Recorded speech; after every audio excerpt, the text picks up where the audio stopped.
இலங்கையும் இந்தியாவும் கிரிக்கெட் விளையாண்டால் இந்தியா வெல்ல வேண்டும் என்றுதான் தமிழகத்தில் இருந்த ஒவ்வொரு குடிமகனும் கடவுளை எழுப்பினார். இன்று நினைச்சு பாருங்க, இந்தியாவுக்கு எதிரி நாடுகளா இருக்கிற பாகிஸ்தானிடம் வந்து கடில் வாங்கினான் சிங்களம், சீனாவிடம் இருந்து உதவி வாங்கினான் சிங்களம். ஆனால் எங்கள் தலைவன் பிரபாகரன் இந்தியா இவ்வளவு எதிர்நிலைப்பாடை எடுத்து இவ்வளவு எங்களை அடித்து ஒழிக்க முனைப்பாக பாய்கிற போது ஒருபோதாவது அவர் தன்னுடைய வெற்றிக்காக இந்தியாவினுடைய எதிர்நிலைப்பாட்டை எடுத்து அவருடைய இந்த தேசத்தின் எதிரிகளாக இருக்கிற பாகிஸ்தானோடவோ சீனாவோடவோ ஆயுதம் வாங்கி இருக்க முடியாதா? இதை நீங்கள் யோசித்து பாருங்கள். ஒருபோதாவது அப்படி செய்தாரா? நாங்கள் மொத்தமாக செத்தே ஒழிந்தாலும் சரி, இந்திய தேசத்திற்கு எதிராக, இந்திய பேரரசத்திற்கு எதிராக நாங்கள் இயங்க மாட்டோம் என்று உறுதியாக நிலைப்பாடை எடுத்தால் அது கடைசி வரை உறுதியாக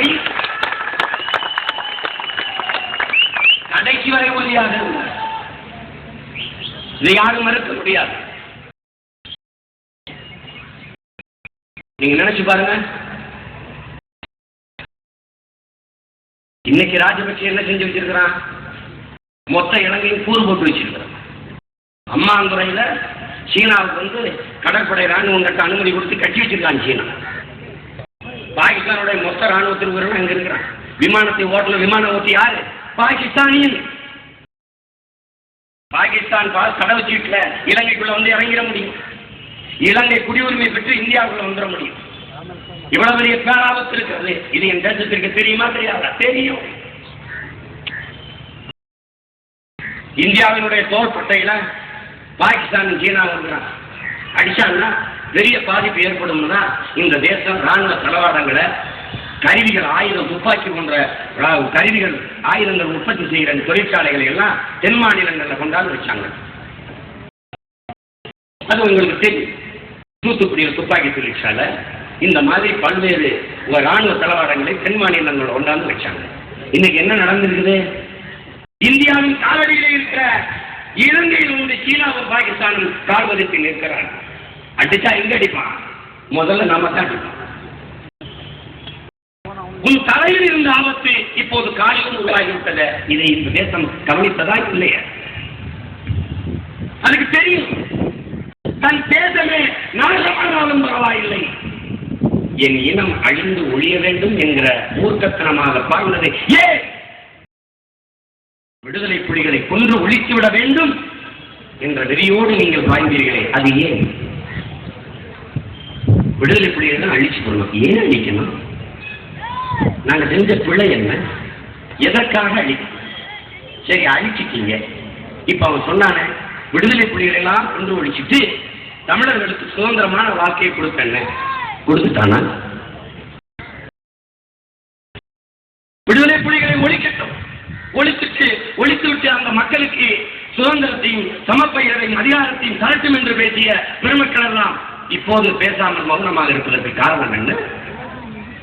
யாருக்கு பேசி வாங்கி தருவீங்க எங்களுக்கு சம உரிமையை? அதை வாங்கி யாருக்கிட்ட கொடுப்பீங்க? பணங்களை எழுப்பி ஒத்து போன எலும்புகிட்ட கொடுப்பீங்களா? யாருக்கு கொடுப்பீங்க? யாரிடம் அதிகாரம் பகிர்வு? யாரிடம் இருந்து யாருக்கிடம்? சொல்லுங்க பாப்போம். சுதந்திரம் தருவான்னு சொல்லி நீங்க எங்களுக்கு சோறு தராத ராஜபக்சே சுதந்திரம் தருவானா? பெருமக்களை யோசிச்சு பாருங்க. எனக்கு சோறு தராதவனா, என்னை நிர்வாணமாக நிற்க வைத்து சித்திரவதை செய்பவனா எனக்கு நிரந்தர தீர்வை ஏற்படுத்துவான் என்று நீங்கள் நம்புகிறீர்கள்? நம்ப சொல்கிறீர்கள்? யோசித்து பாருங்க. யாரு பேசுவார்?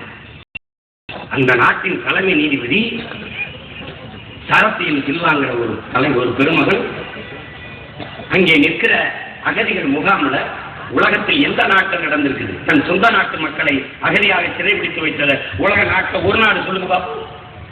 இதை எவனாவது கேட்க ஒரு சர்வதேச நாடுகளில் ஒருத்த முன் வந்திருக்கானா? என்ன கொடுமை இதுன்னு கேட்டது உண்டா? தன் சொந்த நாட்டு மக்களை எதற்காக சிறைபிடித்து வைத்திருக்கிறாய் என்று கேட்டது உண்டா? என் சொந்த மண்ணில் நான் சுதந்திரமாக நடக்க அனுமதி இருக்கிறதா அந்த நாட்டில்? இதை எவனாவது கேட்கிறானா? கேட்க நாதி இருந்தா? இதையெல்லாம் கேட்காத இவர்கள் ஒருங்கிணைந்த இலங்கைக்குள், ஒன்றுபட்ட இலங்கைக்குள், ஒற்றை ஆட்சிக்குள் வாருங்கள் என்று எங்களுக்கு சொல்வதற்கு என்ன ஆயுதம் இருக்கிறது, யோசனை இருக்கிறது என்பதான்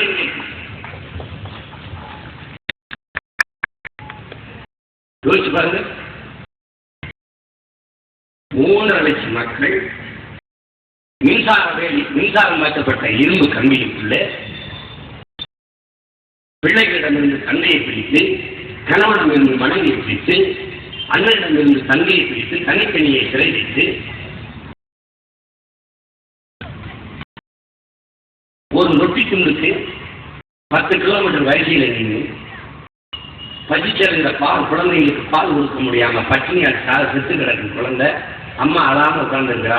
நினைவு செஞ்சுட்டா, அழுது தவிச்சு ஏங்கி சுயநிலை நடந்து போச்சு.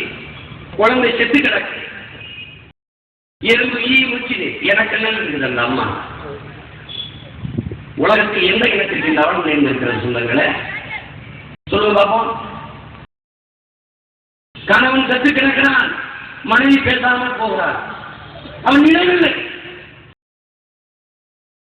எவ்வளவு காயங்களை தாங்கள் என் உறவுகளின் இடங்கள் யோசிப்பதில்லை. எவ்வளவு கண்ணீர் சிந்த முடியும் சொல்லுங்க. அந்த பூமி என்றும் வெறுப்பு 25,000 மக்களை ஒரே நாளில் அழித்து ஒழித்தான் சிங்களன்.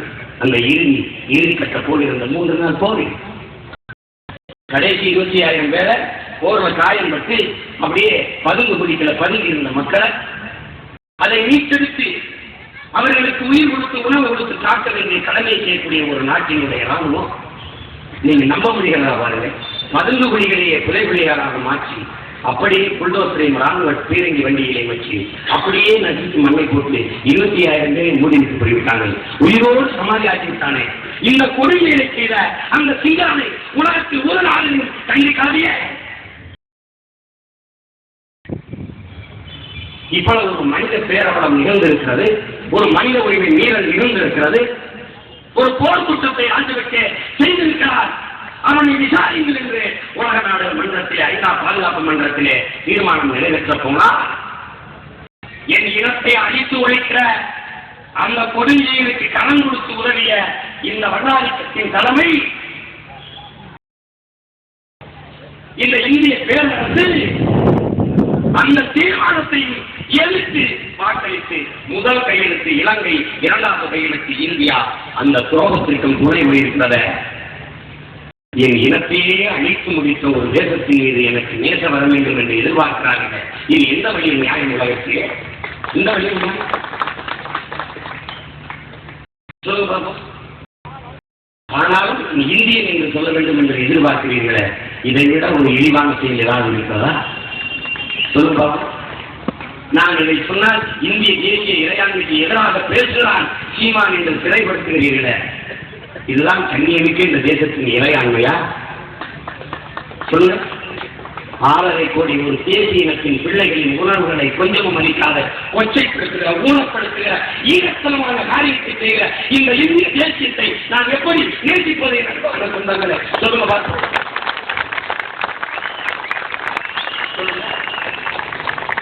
அங்கே எங்க அக்காவுக்கு சீலையை மூடுறான் சிங்களன், அவனுக்கு கையை கொடுத்துட்டு இங்கே நாட்டால கொண்டு சீலை வேட்டி கொடுத்து ஓட்டு கேட்கிறேன்.